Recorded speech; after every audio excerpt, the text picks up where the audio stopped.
Hi, Jerry Jenkins here, talking about all things writing. Today, about 7 basic story elements and why they matter.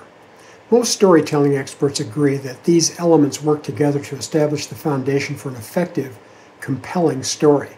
These include a theme, memorable characters, a plot that supports the theme, an appropriate setting, a point of view, conflict, and a resolution. Let's discuss these in order.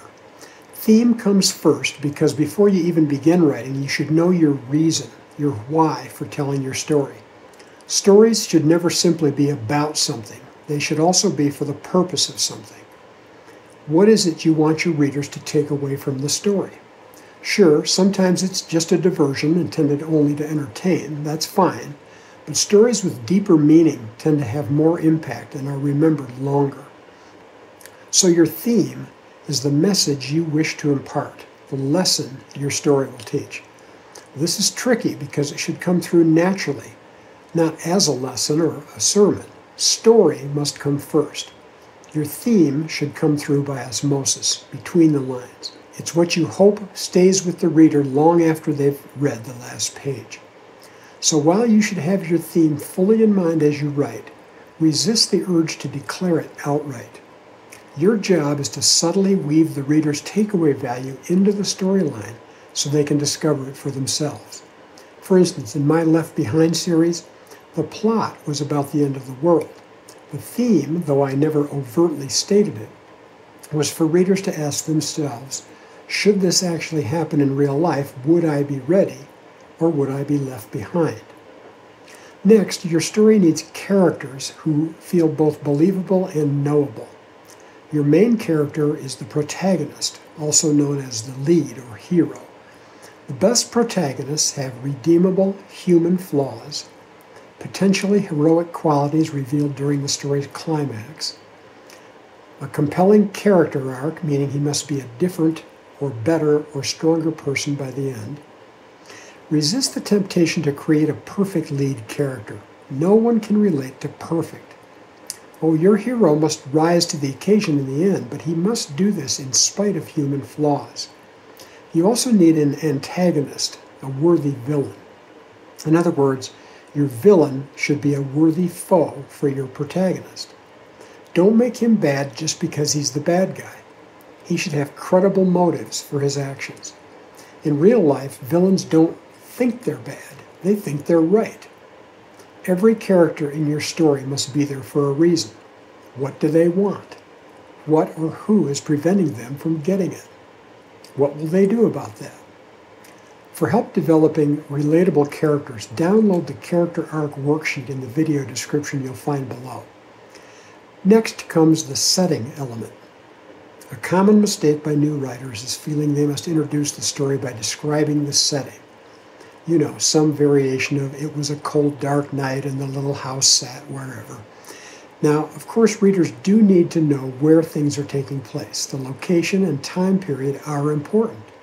So what do I mean that all this description is a mistake? Here's the problem. New writers often make description an entirely separate element, which slows getting into the story and risks boring the reader. In fact, readers often tend to skip paragraphs of only description.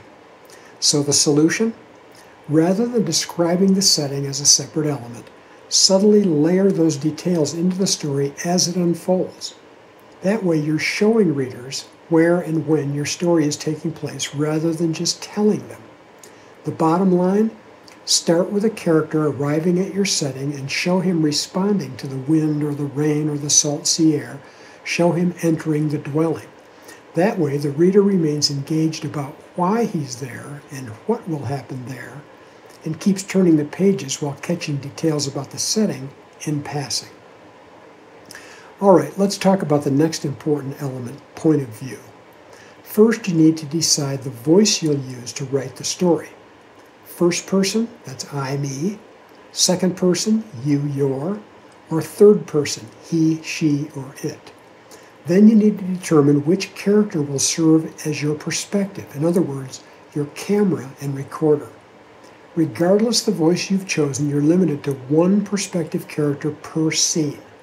and it should be the one with the most to win or lose. The reader will see only what he sees, hear only what he hears, and think only what he thinks.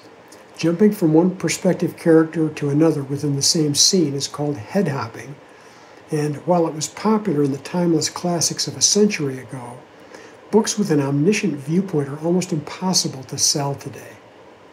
Now, sticking with a single POV doesn't mean you must limit yourself to first person, though that's not a bad way to learn to avoid head hopping.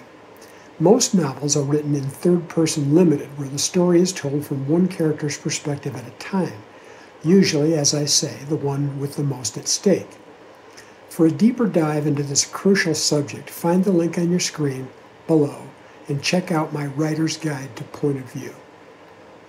Now let's talk about your plot. Needless to say, this refers to the sequence of events that make up your story. Even those of us who consider ourselves pantsers, those who in essence make up the story as we go, must start with some sort of structure, even if it's not an outline. We have to have some idea where we're headed or where we think we're headed. To create an engaging plot, I find it helpful to follow a general framework that includes an intriguing opener, an inciting incident that forces my main character to act, a series of obstacles that build tension, a climax where everything comes to a head, and finally a resolution that makes it all make sense. Capturing the reader requires drama, intrigue, conflict, and tension throughout, which is much easier said than done. For help, check out 7 common story structures at the link in the video description below. You may have heard me say before, and it's hardly original with me, that conflict is the engine of fiction. So that's next on our list. You'll soon find that if there's no conflict, your story quickly peters out. Readers crave conflict because drama, tension, and intrigue depend on it and result from it. In real life, we might love to live in harmony. I sure do. But on the page, that's boring, and boring your reader is a cardinal sin. If your story has stalled or seems to lie flat, you may have 2 characters simply amiably chatting, agreeing on everything. Have one say something that makes the other respond angrily, revealing a deep-seated rift in their relationship. What is it? What's behind it? Readers will keep turning the pages to find out.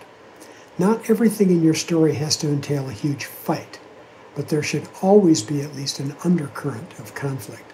That's what keeps readers turning the pages. Which brings us to our last element, the resolution. It's crucial we honor our reader's investment with a satisfying and unforgettable ending. Having an idea where your story is going from the get-go helps shape every chapter.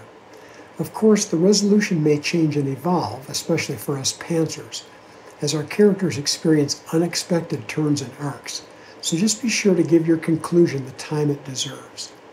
If something seems off about your ending, don't rush it. Take a walk, think on it, sleep on it, let your subconscious work on it. Play what-if games. And if you find yourself torn between various ending options, always lean toward the one with the most potential to emotionally move your reader. And remember, writing a story is akin to building a house.